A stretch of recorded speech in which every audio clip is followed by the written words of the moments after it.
সুলতানের ভাই এনায়েত এনায়েত আমার ভাইকে মার্ডার করছে। বিএনপি করা কি আমাদের অপরাধ ছিল? 17 বছর আমাদের উপরে কত লাঞ্ছনা আমাদের উপরে গেছে। সুলতানের ভাই এনায়েত এনায়েত আমার ভাইকে মার্ডার করছে। এনায়েতের ছেলে নাহিম ও বাপ্পি এর সাথে জড়িত। ওরা আমাদেরকে হুমকি দিচ্ছে, মানুষ দিয়ে আমাদের বিধ্বস্ত করছে, আমাদের একটা ছবি আমাদেরকে ছাপাতে দিচ্ছে না। আমার ভাইয়ের রক্তাক্ত, ওরা বলে ওদের কাছে নাকি পুলিশ প্রশাসন ওদের কাছে বিক্রি। আমাদেরকে বলছে কিছু টাকা পয়সা দেয় মিট হয়ে যান। আপনারা যদি বলেন টাকা পয়সা দিয়ে যদি মিট করে ফেলতে পারেন, তাহলে এই দেশের সবকিছু ওরা মেরে ফেলবে, এই দেশের সবকিছু মেরে ফেলবে। আমি এই জন্য বলছি তারেক জিয়ার সাহেবের কাছে যে আমার ভাইয়ের সুস্থ সুবচর করে আমার ভাইকে যেন এই বিচারের রায় ঘোষণা করা হয়, সবাইকে জানে ফাঁসির আওতায় এনে সবাইকে ফাঁসি দেওয়া হয়। 11 বছরের আগেও যে কত বিএনপি পাশ করেছে, তখন আওয়ামী লীগ ক্ষমতা আসলে আমাদের অনেক কিছু হয়েছে, তারপরেও তো আমরা বিএনপি ছাড়ি নাই। তাহলে বিএনপি করে আমাদের এত লাঞ্ছিত কেন আমরা? আজকে আমাদের ভাই হারাতে হয়, কালকে আমাদের এটা, কালকে আমাদের ওটা। এত পাওয়ার এত পাওয়ার ওরা পায়, ওরা পাওয়ার পেয়ে মন্ত্রী মিনিস্টার এগুলা দাঁড়িয়ে যায়, তখন তাদের কোনো কিছুই আসামি ধরে না, তখন আসামি পুলিশ প্রশাসনের পকেটে চলে যায়। তাহলে আমরা সাধারণ মানুষ কার কাছে যাব? কে আমাদের নিরাপত্তা দিবে? কে আমাদের মানুষের নিরাপত্তা দিবে? প্রশাসন সহযোগিতা করে নাই। প্রশাসন 2 দিনের সময় চাইছিল, 2 দিন পরে এ পর্যন্ত আসামি ধরে নাই,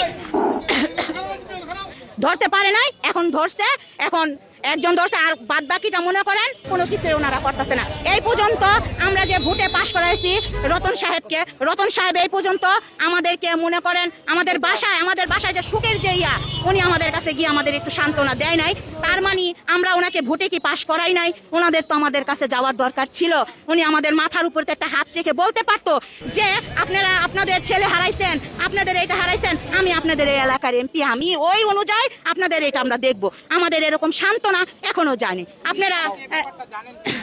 হ্যাঁ, এইটা তো মুন্সিগঞ্জের মিডিয়ার যুগ, সবাই জানে। উনি কি জানে নাই? যখন আমার ভাই মার্ডার হয়েছে তখন উনি হাসপাতালের আইসিইউ উদ্বোধন করেছে, তখন আমার ভাইয়ের লাশ ওই জায়গায় মর্গে, তখন আমরা হাজার হাজার মানুষ ওই জায়গার ভিতরে ছিলাম, তখনও সে আমাদেরকে ভাষা জানায় নাই। অ্যাডভোকেট মুজিবুর চেয়ারম্যান, অনেক দেশের লোক আমার ভাইকে দেখতে এসেছে, কিন্তু আমরা এখনো রতন সাহেবের কাছে আমরা কখনোই কোনো আমরা একটু মানে উনি আমাদের মাথার উপরে যে একটা দিয়ে বলবে তাহলে তো আমরা ভোট দিয়ে পাশ করাইছি, সে তো আমাদের এলাকার এমপি। সে যদি এমপি যদি এরকম করে তো সাধারণ মানুষ কি করবে?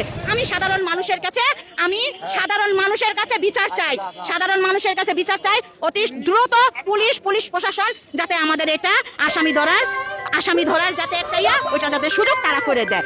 যদি আপনাদের কাছে সূক্ষ্ম বিচার আমরা যদি না পাই, তাহলে আমরা এই জায়গায় ধর্মঘট করব, ঢাকা যাব, লাগলে তারেক জিয়ার বাড়ির বাসায় গিয়ে বসে থেকে তার কাছে আমরা বলবো বিএনপি করা কি আমাদের অপরাধ? বিএনপি করা কি আমাদের অপরাধ? কেন আমাদের ওরা এই এনায়েতের ভাই ওরা ওপেন বাবা বেছে ওরা বাবা বেছে ওই পুরো এলাকার ভিতরে ওরা বাবা বেছে যারা এই বাবা বেছে তাগো দিয়ে ওরা যা লোক ছিল ওগুলা নিয়ে আমার ভাইকে ওরা মারছে। আমি আমার ভাইয়ের বিচার চাই, আপনাদের কাছে আর কোনো কিছু নাই। এক কথা, এক দাবি, ফাঁসি চাই।